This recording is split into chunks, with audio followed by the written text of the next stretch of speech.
Good evening, everybody, or maybe good afternoon, because it's quite early. And I'm very glad that we start back the school with being everybody at school. This is very nice. And I like that, and I'm sure that you all like that, again, also. And we are starting the lecture series of the school with Colin, with the teacher for the studio this semester. And at the same time, we know each other since very long. And last century. Last century, exactly, last century. And I'm glad, and we will have next week Duncan Lewis, we will have another one with Andrea Blum, we will have another one with a German architect, we will have some. So we will have 5 lectures this semester, and this is nice to start to reopen the school with these 5 lectures. So it's not myself who will do your introduction. This is Barbara, who was in charge of the event, so she will present you and do your introduction. Thank you very much, Mathilde. All right, so the introduction is more towards people who are in Studio 1 or the Year 5 as well, because they obviously don't have Colin as a tutor. So Colin is a professor of architecture at the Bartlett School of Architecture in London, and is also a studio tutor here for this semester. I don't know if he'll be later, but that's for future. So Colin did his education at the AA, the Architectural Association, and over time he grew an interest in urban planning, and that's why after his education was done, he left to the US in Pasadena, California, if I got that right, and as a planning director, during which he planned several new towns. For instance, the Yanbu town in the west of Saudi Arabia, which had a capacity of 200,000 inhabitants, so quite a large-scale project. And then tonight we'll have a few of his big, well, really smaller in this case projects. There's his collaboration with Peter Cook on the Gunstosgratz in Austria. Also, this is his Bernard Schumi. He gave Bernard Schumi a bit of help with the Parc de la Villette planning, and well, he's one of the founding members of Archigram, as I understood. And yeah, today's lecture will be on mutations, and especially mutations in cities, accidental changes that happen over time, slowly and spontaneously. So yeah, enjoy. Thank you very much. I'm not sure I'm meant to sit here, but I will sit here. Is that okay? Or stand or whatever. Okay, so thank you for the introduction. It was succinct, but actually very informative. Indeed, I've always been interested and torn between architecture and urbanism from the beginning of my teaching career and also in my professional life. I've always been, when I'm doing a small project, I'm really longing to do something bigger, which has bigger consequences. And when I'm doing small, big projects, I'm really longing to do doorknobs and to go to the other scales. I'm always torn between the two. So when Odile said, why don't you talk about cities? I was actually particularly interested in responding to the challenge. I didn't really expect it because I thought maybe the school here would be mainly focused on architecture. But I'm really excited to be involved in urban projects or bigger scale projects. The image which I use for the lecture advertising is, as you can see, giraffes. And it is going back to Bernard Schumi to some extent, because he and I used to have a game of throwing in a random slide in each other's lectures. So one day I was giving a lecture on the cost implications of the La Villette project to a client, and he slipped in a picture of a horse. It wasn't a giraffe, it was a horse, and it was a completely random image. And I had to kind of find ways of falling back on my feet after being confronted with this image. It's not I did the same to him, so it was reciprocal. It was in this case, not a random choice. I chose a giraffe, and this actually is a key image to my presentation, because the giraffe, it happened by mutation, obviously. It grew its long neck, not because it wanted a long neck. No matter how much it may have wanted a long neck, there's no way it could have access to the DNA code. It was only through the accidental transmission or mistaken translation of the chromosomes that led to a longer neck, which then helped it to reach the higher leaves and therefore helped it to survive and multiply. Now, it's a very interesting issue for me, and it's the key issue in the whole lecture, because I want to talk about change. And change in nature is the only really major reference that we have, and the most important reference. And so the important thing is that nature, when it designed, whoever designed it, when it designed the idea of evolution, relied on chance and not on any kind of predetermined intention. Since there was no way of anticipating whether the planet would get colder or much hotter, or in the centuries or thousands of years ahead, nature devised, if one could talk about it in the sort of personal way, a system which is based on random mutations. And so it multiplies the number of mutations, and some of these are successful, most of them are not. Most of them are useless, and some of them work like the giraffe neck worked in this particular case. And I think schools of architecture have a similar responsibility in the sense of the future. How do you encourage students to come up with projects which in some cases are absurd, not in any way able to lead to anything useful, but actually may be useful because situations may change, and therefore the strange project may happen to be a very useful project in the long run. Now, this has been done in this school, and in the school I come from, for a long time. The projects are very, very diverse and very experimental, and they're taking risks, and you don't really know if they are meaningful or not meaningful until time unfolds. Architecture is one thing, but planning is another. There are very, very few changes in planning. The city evolves very, very slowly, and it is the largest of all human artifacts. And unfortunately, or as it is, it changes very, very slowly. In fact, I tend to say sometimes that it never has changed. Cities have existed for 4,000 years, and in some fundamental ways, they haven't really transformed themselves. They haven't mutated. They haven't led to a completely different paradigm. And this is a slightly rhetorical point, but I want to be able to refer to this example of the giraffe as an iconic representation of radical change and the way in which it is reached by random means. The city, indeed, and this doesn't matter which city it is, it could be Boston. In any case, it's a city on the east coast of some continent. And you can see that it actually drains into the city all the population, the surroundings, and that it has a central core, which is the heart of the city. Now, I would say that out of the 200 or 300 cities around the world, or 3,000, whatever it is of this size, this is a typical form. And that form hasn't changed significantly in a long time, not since the 19th century, and it has to change. We've been saying this for several generations. It has to change. We are reaching the positions of crisis or situations of crisis which really are calling for a radical transformation.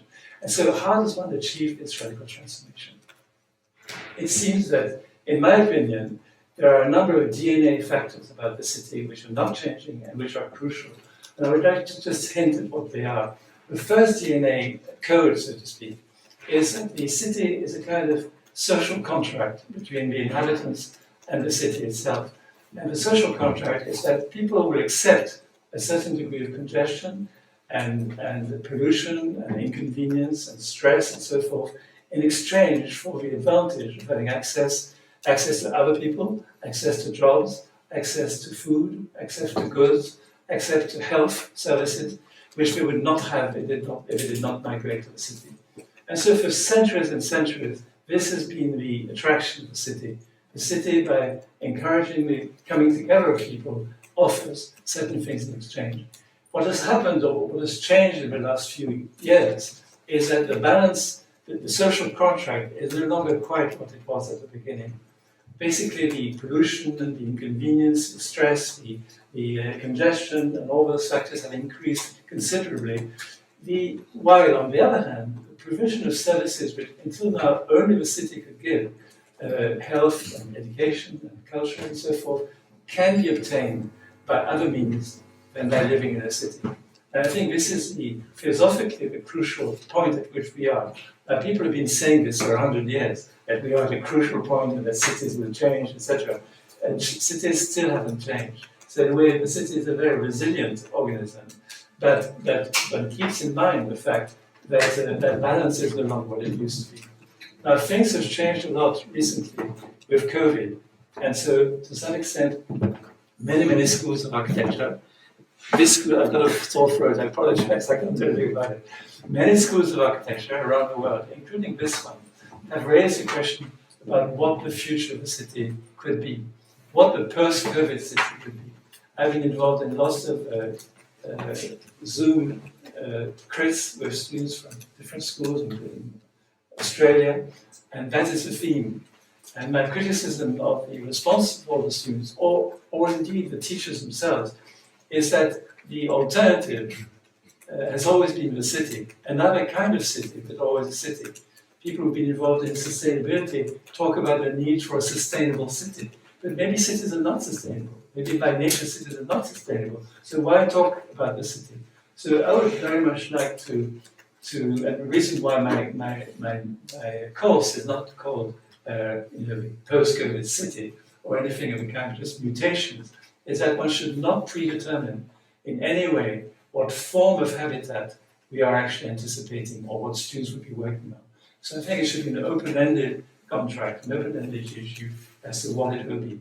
It has been like this for many years, and this is the first social contract, which is like to mention what the other ones are.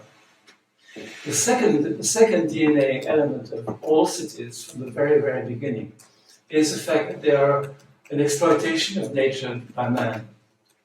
All cities have been basically created by grabbing land and by replacing nature by a man-made environment. And this is a feature which has remained the second DNA of all cities and continues to be the case.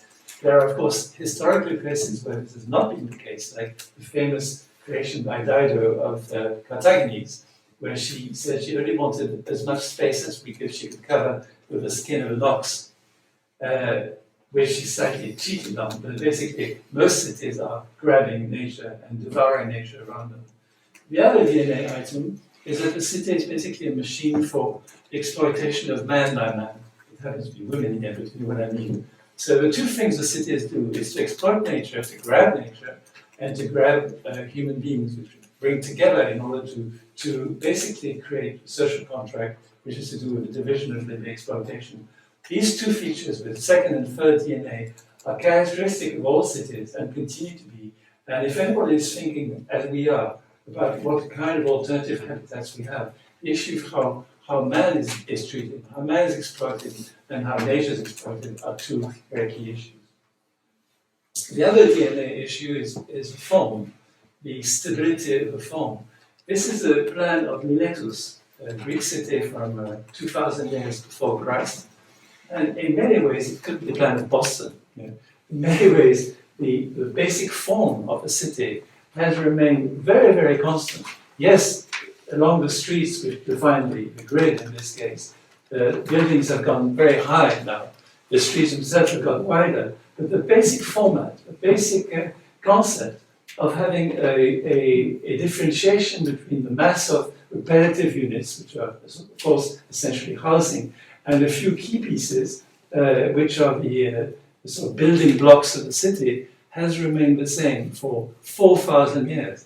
In this particular plan of Miletus, you can see the key building blocks, the key institutional buildings, you know, the theatre, the agora, the palace, the Fournier. I won't even point at them, it's obvious what they are. And this plan, that plan of both the orthogonal grid, repetitive orthogonal grid, and the positioning within this grid of different key elements, which Bill Mitchell has called the building blocks of the city, is the format, is the system that has been part of the DNA of cities from the very beginning. So not only in terms of its basic concept, starting point, but in terms of its form, there's been a stability in how cities have organized themselves. This is, as you know, a picture of Pompeii. Anybody who's never been to Pompeii, or anybody from the 21st century who's never seen any city other than the one they live in, like Los Angeles, for instance, would recognize that this is the main street. It's so familiar. There's pavement, there's sidewalks, buildings around it. So this is a format which we are completely used to, including in this case a zebra crossing in Pompeii to help you cross to the other side. You could say, I won't go into detail because the size of the image is so minute, but Manhattan is organized on the same principle, of course, a very regular orthogonal grid, but also within that grid, the placing of these key blocks, which have remained constant in terms of their function from the beginning of the early days of the city. Even Los Angeles is a very similar situation. It has superimposed on its orthogonal grid, it has superimposed this incredible spaghetti of freeways, which seems to be a completely alien creature. But that alien creature is basically delivering cars and delivering people down back into Pompeii again. It brings them down to surface roads, and the scale of these roads, the space between them, etc., is very similar to what it was at the beginning of 2,000 years ago, or even indeed going back to Miletus, 4,000 years ago. As for the building blocks, they are indeed still the same kind of animals. This is indeed the king, the palaces, the king of the palace of the king in Versailles. In this case, it's on the periphery of the city, or outside the city as opposed to the middle. But it is characteristic, again, of a building block which we have lived with now for 4,000 years. In this case, Versailles is interesting. It also symbolically marks the presence of the city as against nature and the domestication of nature by man in a very clear way. Another key building block is, of course, the commerce. In this case, Harrods in London. It could be the Bon Marché or something like that. But again, it takes a city of up to 15 million inhabitants. It takes a huge concentration of population in order to generate an animal like this. And for many years, this has been the case. We are now living, and COVID has actually made us learn to live, with a situation where these buildings had to close. And basically, we had to continue functioning without access to these facilities, without access to what is the main drive between four cities. Another typical building block is obviously the place of education. This is my university. Obviously, I gave it a private place. Again, it took 15 or 25 million people to generate an institution of education as powerful, as significant as it is.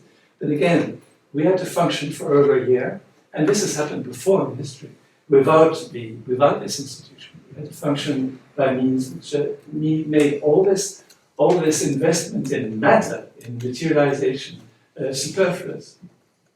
Bank of England, and I won't even mention that, Bank of England, notice it's always the same architecture. It's always going back to Greek architecture. It's always the architecture of Parthenon. For all of these institutions, whether it's education or banking or etc. This particular building block of the city lost its raison d'être years ago with the ATM machine and later with just purely digital transactions. So anyway, this building block is still there. We still have it in the city, but for how much longer is not clear. Another building block is you see it from such an angle, is the British Museum, the Institute of Culture, Institute of the repository of culture that the British Museum is. Again, we have experienced a period where this was closed, and basically we did very well without it. We did very well without it even before the COVID situation. The fact that we had access to digital data for all the contents of this museum as well as other museums. And I can continue briefly to go through all these building blocks. The next one is also another major feature of urbanism, is that urbanization allowed, because of huge concentrations of capital and labor in one spot, the creation of large places of employment, large factories, which again did not exist before the 19th century. This is, of course, later in the 19th century. And this is another key attribute of the city, the fact that it actually, because of the concentration of labor and capital, allowed the creation of very large places of production. And then lastly, or not quite lastly, the major hospitals. Until very recently, big hospitals were up to 500 or sometimes 800 beds. These are really, this one's evident from where it is. It's a brutalist machine, and is one of the few institutions which obviously stayed functioning during the COVID crisis. Although it is also vulnerable. It is also being replaced long before the current crisis by much smaller entities, much more decentralized entities, because the 500-bed hospital or 800-bed hospital is a dysfunctional remnant from another century in many respects. I think the point which is the main thread in the whole of my presentation is the fact that we are still living with the leftovers from a culture, from a civilization, which we have technically and culturally and socially gone beyond. So we are still living with the building blocks of a previous culture, previous civilization, which by definition is perpetuating itself, self-reproducing itself.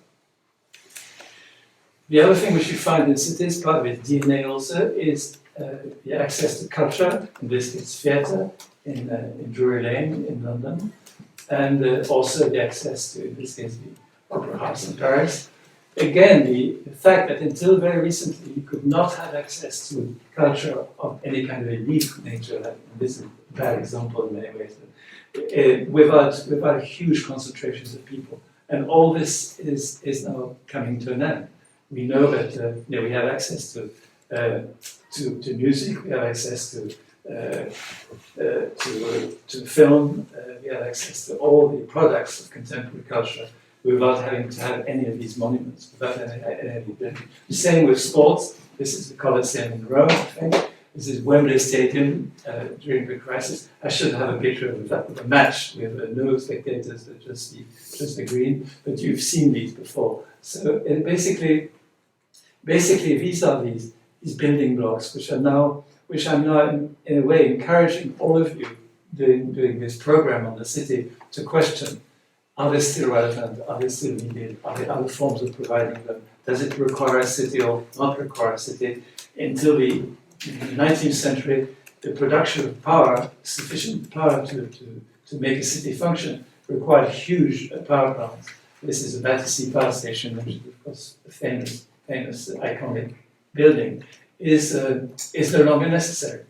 The provision of infrastructure, because the major cities of the world were highly centralized and brought population in and out of them to the disrespect of the rest of the country, were very centralized. So they get stations of this kind, which again are now no longer strictly necessary because networks are much more diffuse and distributed. Although they continue to be built, this is Tokyo. It's one of the Tokyo stations, and still a very centralized facility. The two things which probably are such that we cannot deeply challenge them, and we have to always keep them in mind, is the sociability, the need for contact with other human beings, no matter how much we may talk about decentralization, about possibly going beyond the limitations of the city. The need for socialization is here. And this is a picture from the 16th century, 17th century. And the other thing, which is also potentially a myth, but not also, this one is more of a myth, is the access to democracy, the access to the ability to debate, to be able to discuss with others the future destiny of your environment. And this, of course, is one of the major attributes of the city, allegedly going back to Greek days and to Pericles making the speech. You notice it's only men. The only woman here is a woman of stone on the bottom left corner. But the debate, obviously, in the Greek notion of democracy did not include the presence of women or the ability to participate.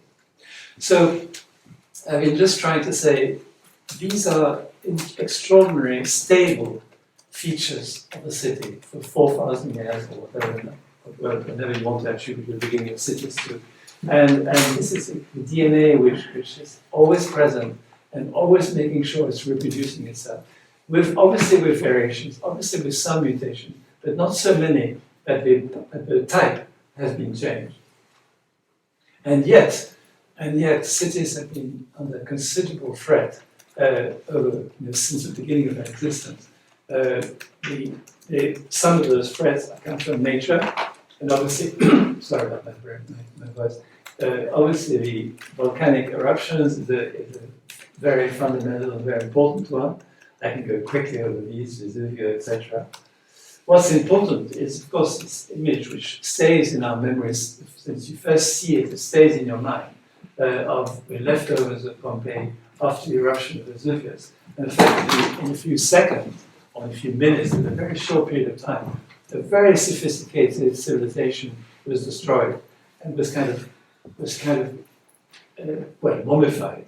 And this relationship between nature in the background and man-made creation in the foreground, the fact that the foreground was only created by exploitation of the latter, and that the latter might revenge itself, is actually a very, very powerful image, and which affects all of us very strongly.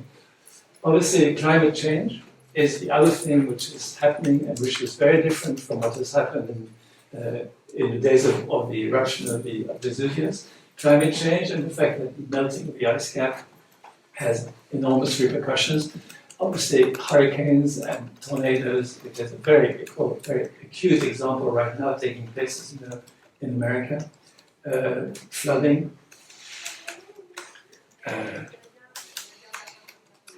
Tsunamis, very large scale natural phenomena which have destroyed cities. And then the opposite phenomenon, which is also exacerbated by climate change, is the desertification, the drought, the fact that large portions of the planet are losing their ability to retain water because of the increased temperature, and there are many, many cases of desertification which don't affect the Western world too so much, but affect very large portions of the rest of the world. Fire is another interesting case because it is partly due to a man-made phenomenon and partly a natural phenomenon. We have also witnessed in recent years much more dramatic fires due to natural phenomena, and also very dramatic fires due to man's predatory position with respect to nature, particularly in Latin America. Of course, what is happening in Brazil, in the Amazonian forest. That's a transition between. Sorry. Sorry, we have to stop for maybe 10 minutes because of the trash. Because the trash, when they pass into the street, this is very noisy and we don't register them. Does it get very much noisy or not? Yes. Ah, yes. Okay. Sorry. Maybe I can, you know what I can do? You can look at some slides. And I will speak. Yeah, I can see.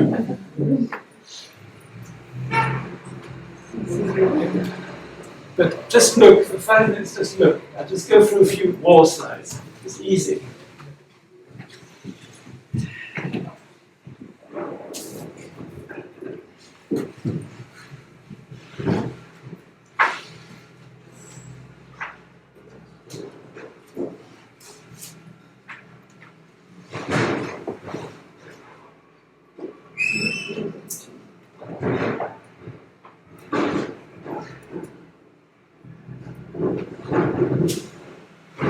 I stop here for a minute.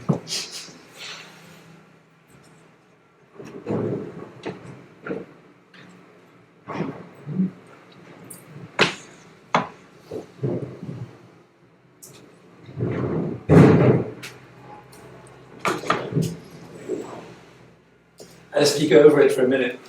This, is the event at 9/11, which raised the issue probably stronger than any recent events ever before COVID, about whether cities would continue to exist or not. When this happened, the press in America was talking seriously about the fact that cities would have to disappear, that they were too vulnerable, that there were such obvious targets that one had to move away from the city. That big corporations would never build in cities anymore. They would never build towers in cities. They would move out. And people felt very seriously in America for a number of years, months at least, but it was more than a year also, that this was a crucial moment which would spell the end of the city. There have been many moments of this kind, and cities have always recovered, but this is a key moment. The previous pictures I showed of mainly the Blitz and other events, what was amazing, and you saw in the picture of the milkman, is that life went on. Life went on. The milkman would still deliver milk in East London, which is just amazing when you think of the horror of what was going on. And what happened in the world with COVID was the first time when city streets were empty completely, when life had come to a standstill, where everything was blocked. Until now, no matter how crucial the crisis was, there was always a resilience, there was always a way of coping. And this was another of the crucial moment. I'm going to try to continue the slide I remain. We're talking about man-made threats to the city. So war is obviously a major man-made threat, of which many cities have fallen victim to, and actually some have never recovered from war. Pollution is obviously another one, but again, one which cities find a way to recover from, or think that they recover from. Pollution of a more intense nature. Waste is obviously another of the major threats, and the general situation of pollution, which goes along with overproduction of goods. So those are man-made threats, which again, strangely, although people are shouting and screaming about the need to address them, nobody has ever managed to address. No amount of voluntary intervention to try and rectify the ills due to man-made disasters has ever come to a conclusion. That's why I'm hoping that mutations will. The other major factor of change is economic change. Economic change has managed to actually bring certain cities to a standstill in America. This is obviously Denver, and the fact that the economic change created a decline of the city and a withdrawal of its inhabitants on a very big scale. The other major factor of change, other than the natural, man-made factor of change, is technological change. And possibly this is the one that's going to create an irreversible situation. Technological change, invention of robots, and the more important invention of artificial intelligence is going to have a serious effect on the city.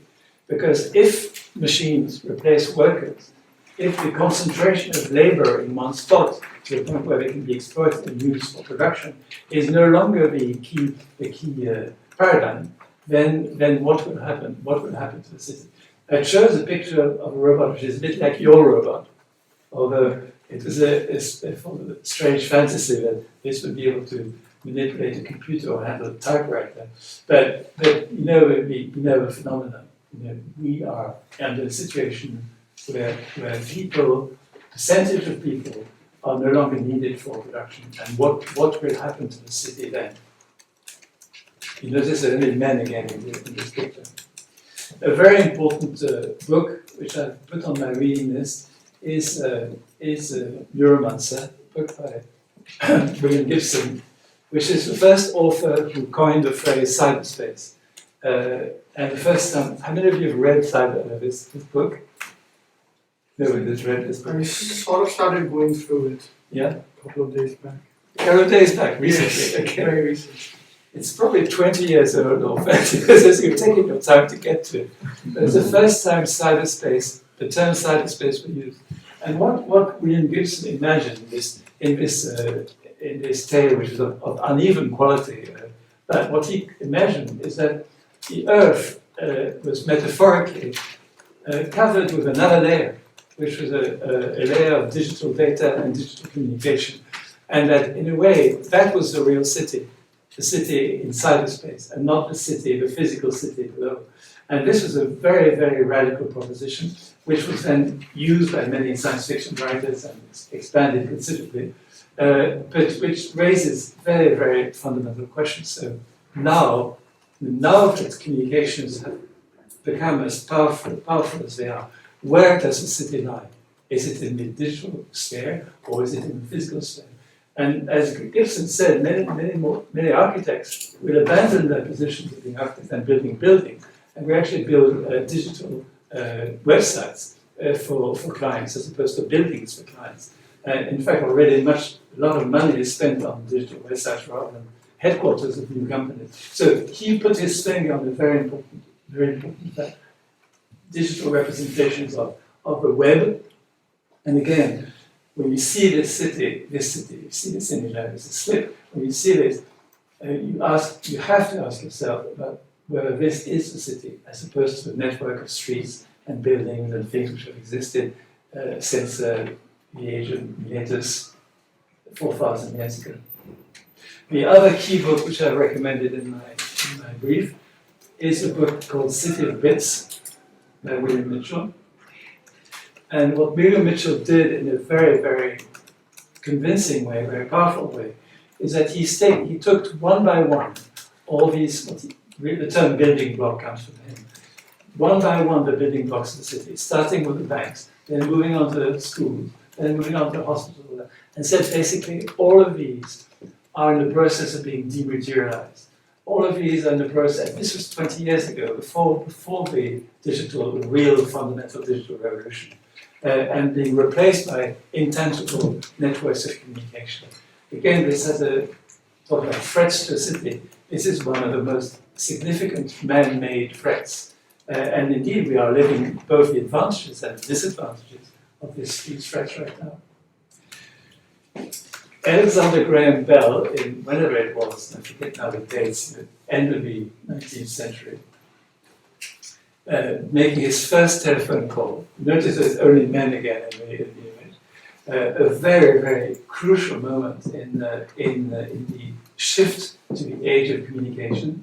And the telephone from 1950, in 1950s, what telephones looked like when they were still connected. This for you is a strange animal, but when it used to be connected to a network as opposed to being in space. And what I'm showing you is because at the time, in 1954, Marshall Mcluhan, whose name probably escapes you because he's another generation altogether, but Marshall Mcluhan was the guru of the new media, the new age media. And in 1954 he said, because of the telephone, because of this telephone, New York would disappear within 10 years. His prediction was, and he was an amazingly perceptive man, his prediction was within 10 years, all communication would take place by means of telephone. Of course, the internet didn't exist yet, and therefore the city would have no reason to exist anymore. What would he have said with the fact that we're now not using fixed lines anymore with the internet? And what would he have said if he knew that, in fact, the cyberspace system now allows even telesurgery to take place and to, in a way, challenge with one remaining animal from the old building blocks of the city to actually no longer exist. If sophisticated surgery can be conducted by robotics and by telecommunication, what will happen to hospitals? And indeed, what will happen to all the other building blocks which I showed you? What will happen to Harrods, which has now reopened, when Amazon delivers goods by these little drones or by slightly bigger drones? This is a very, very important revolution taking place in terms of communications. In fact, the drones, which are still sporadic and transitory, are becoming more and more present, not only in telesurveillance and so forth, but also in delivering goods. And the huge power plant at Battersea gradually is replaced by a more decentralized, much smaller scale power production units. In this case, a very small one, but not very convincing in terms of power generation, wind energy, and so forth. The important thing is not just simply a change in method, a change to natural sources of energy and renewable energy. It's a change in scale. The fact that the power plants and all other facilities which required cities and the scale of cities before no longer do, whether it's sewage treatment or power generation or etc. And this is again a very, very significant item in what will happen to cities in the future. And I'm asking all the students who will be working on the program to actually consider that when we think about the future of the built environment or the future habitat, one has to also say what is happening to the technology. what is happening in terms of energy production, what is happening to all the features of what makes up a city. I'm going to speed up a bit. What is important too in terms of change due to humans, change to the city due to human factors. Lifestyle changes, cultural changes and lifestyle changes are very important too. This is a painting by David Hockney of a couple with a cat who obviously don't have children. And this is a very important thing in terms of current demographics, is that the demographics, at least of the Western world, are such that the population is not renewing itself. There's of course migration, which compensates for this, with lots of political problems associated, but the indigenous population of many Western countries, including this one, is that it is not reproducing itself. Therefore, implying a potential slowing down of production, slowing down of consumption, slowing down of the need for housing, for need for all these things that we've shown you. So social change and lifestyle changes are man-made changes which are very, very significant. Also, in terms of cultural changes of attitude, Henry Thoreau, I think it was in 1850 or so, published this famous book called Walden, Living in the Woods or whatever it is, which was had a very important impact on North America. He was talking about social resistance against the institutions and talking about living on your own, moving to the forest, leaving the city and living on your own. This had 100 years later a huge impact on the culture in America. This dream of a natural paradise that we've abandoned, this dream of where we came from, this Arcadian dream, which of course in the 60s, the period which I belong to, was very crucial in terms of what happened in North America. You know, the flower children, the symbol of resistance against all the institutions of power and all the institutions which reside in the city was very significant, and led the flower children to leave New York, to leave Los Angeles, to leave, especially in California, and to move in these wonderful buses, the famous Volkswagen iconic mode of transportation, and actually move into the woods. And Super Studio at the time did this lovely image of this kind of dropout family, which would plug out from the system and live independently. There's a bourgeois version of the Estuarine Caravan. There's still part of the same phenomenon. And then the last man-made threat to the city, or man-induced threat to the city, are the pandemics. And before the COVID happened, and the Spanish flu and all of it, the plague was of course, one significant element of this kind. And then us, when we got hit, I just took this picture on the Boulevard Saint-Germain during the height of the confinement period, where there was not a single human being, there was not a car. But when you've all seen this or experienced this, you know what I'm talking about. But this is really the first time of all these phenomena which I've been indicating before, first time that actually reached this level of sudden warning signal that actually there's something wrong, there's an invisible enemy, and we've never known how to confront this.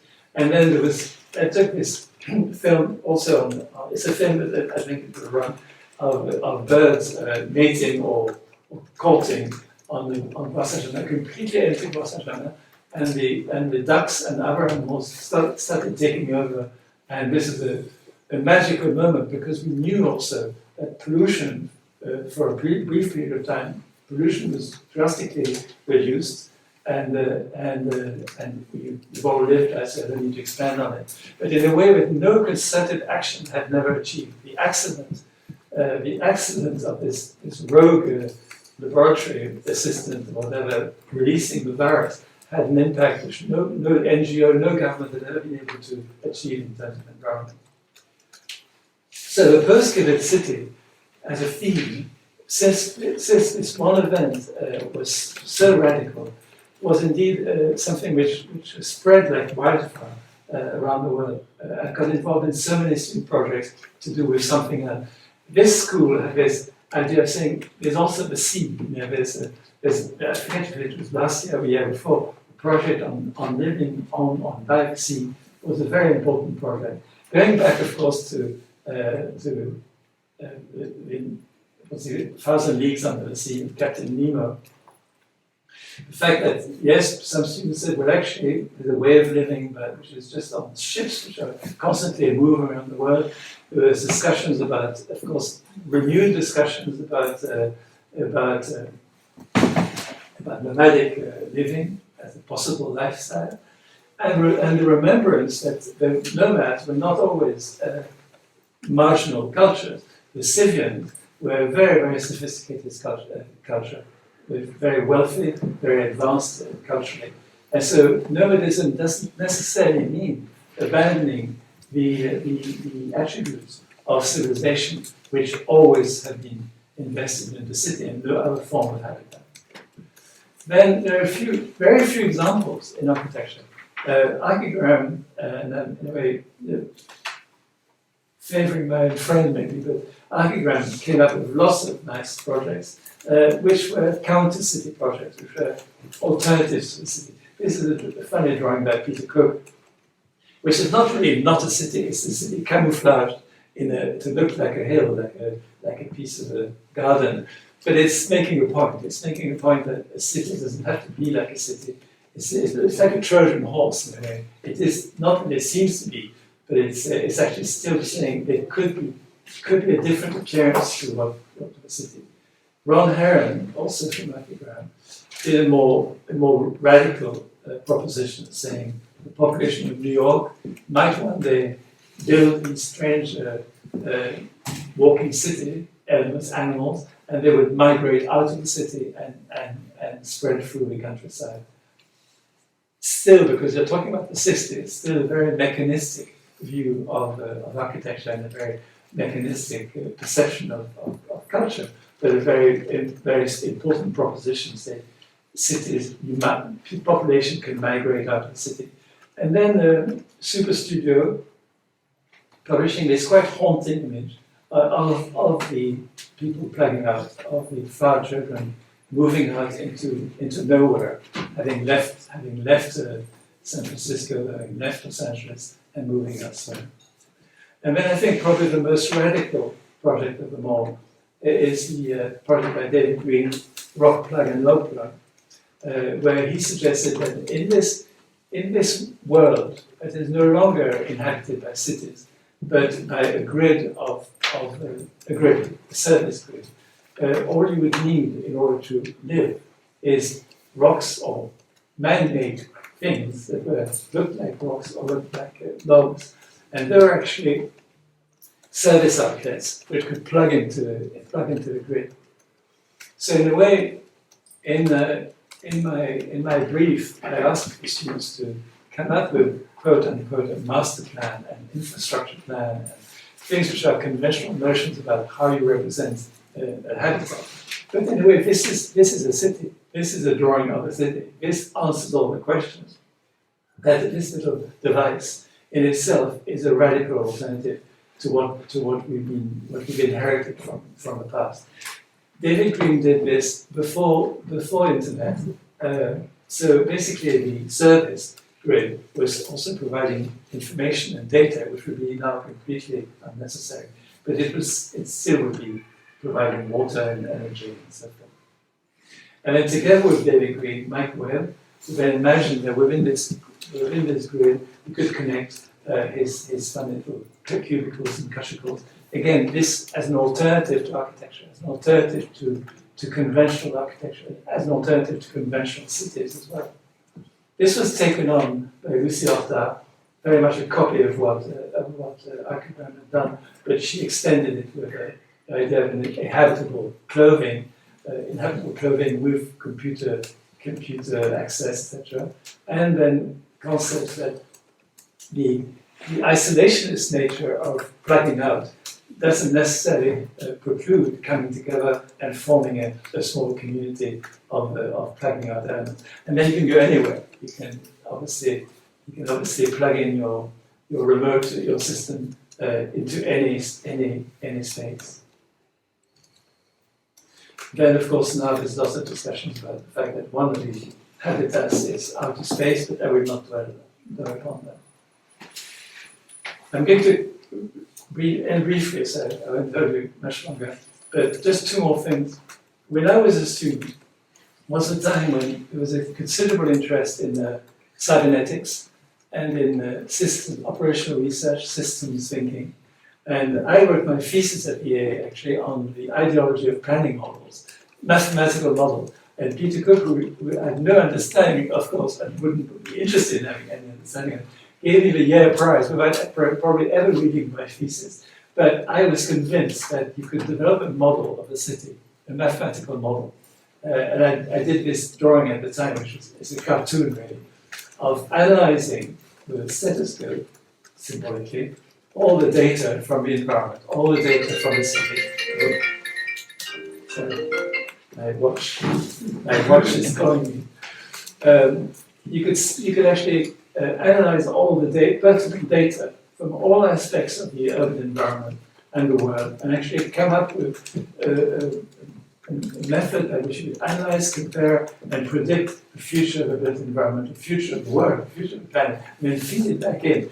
This is obviously a fantasy of the early days of algorithmic and computer thinking, and I was fascinated by the implications.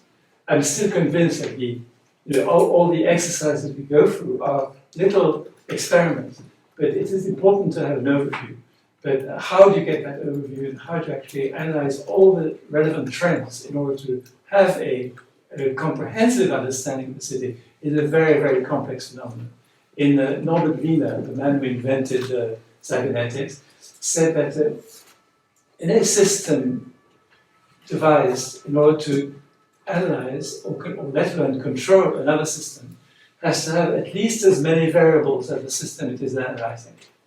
Which implies that if you want to analyze a city or analyze contemporary culture, you'd have to have as many variables as that culture has. In other words, it's a huge, it's more atoms than the universe has. So it's an impossible task. It's a logical task, which eventually artificial intelligence will help us to understand. But it's a very, very difficult, very difficult. I know why you have to be. Okay. A very important thing to understand that together with the kind of experiments that we can conduct as architects, particularly as students of architecture, it is important to try and have a comprehensive overview.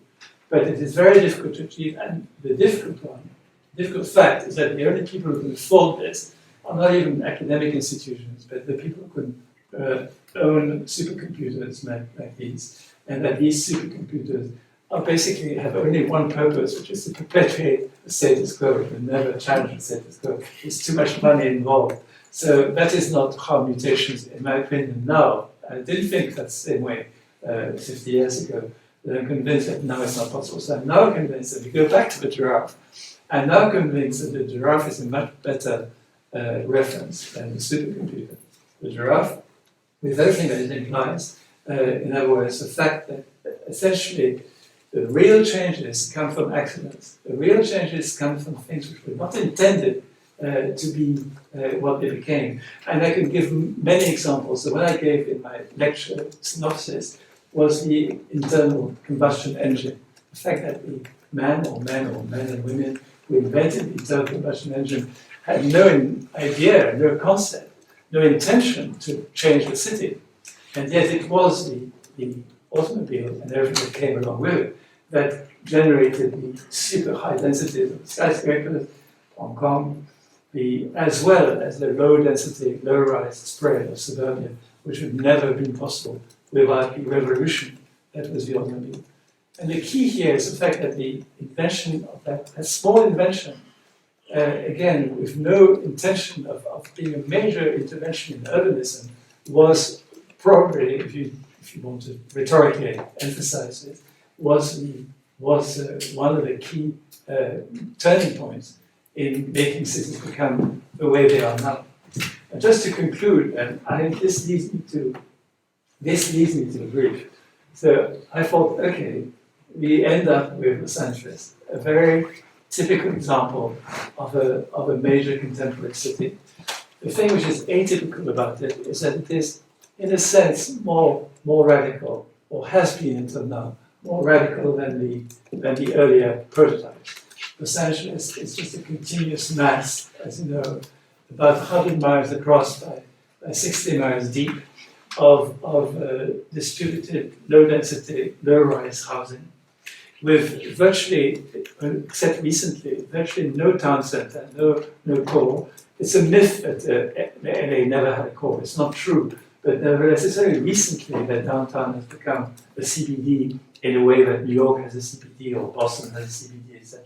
So it's a very unusual animal in the sense that it is such an incredibly spread out environment. It was a new paradigm when it happened, and much imitated as a new paradigm, much adulated by Irene Urbano and other people as being the one example of a city that's finally reinvented itself.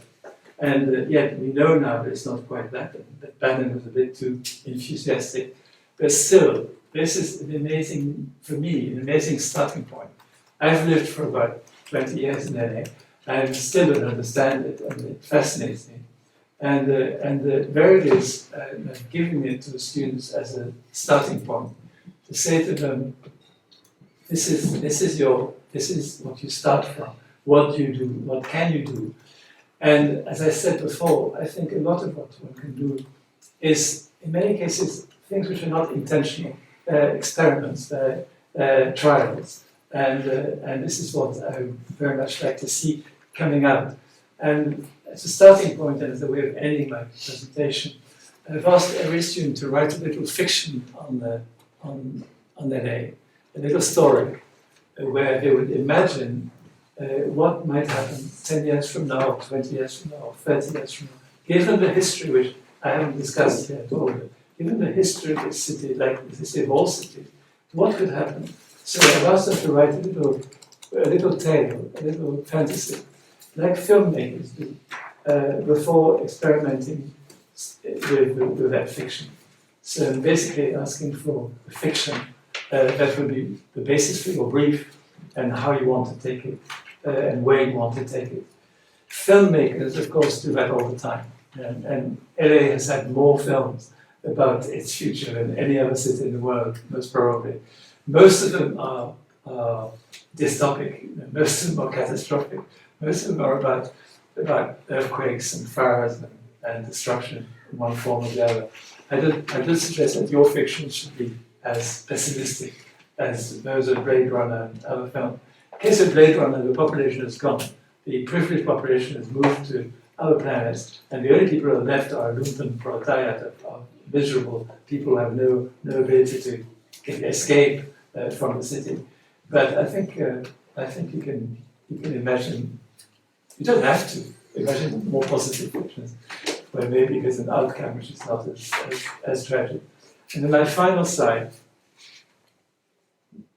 has got nothing to do with it. It's a bit like a random slide of Shumi and I when we were working with them. It's a photograph that Man Ray took of Marcel Duchamp's great glass, and it is Marcel Duchamp had worked for maybe about 10 years on his great glass, his major artistic achievement, and he left it in his atelier, lying horizontally for 2 years, and let the dust settle on it. And Duchamp called it élevage de poussière. And this is my symbolic reference to randomness at the end of my presentation. But don't forget, when you come up with your fiction, when you come up with your fantasy about the future of the city, don't forget that again, chance has to be part of it. Chance has to be there. That the incredibly powerful forces that chance brings along with it, which have allowed giraffes to grow longer necks, are also what might allow cities to become different or to be not cities anymore. I'm losing my voice completely, but I think I keep it at that. Thank you very much. I'm trying to keep to 1 hour.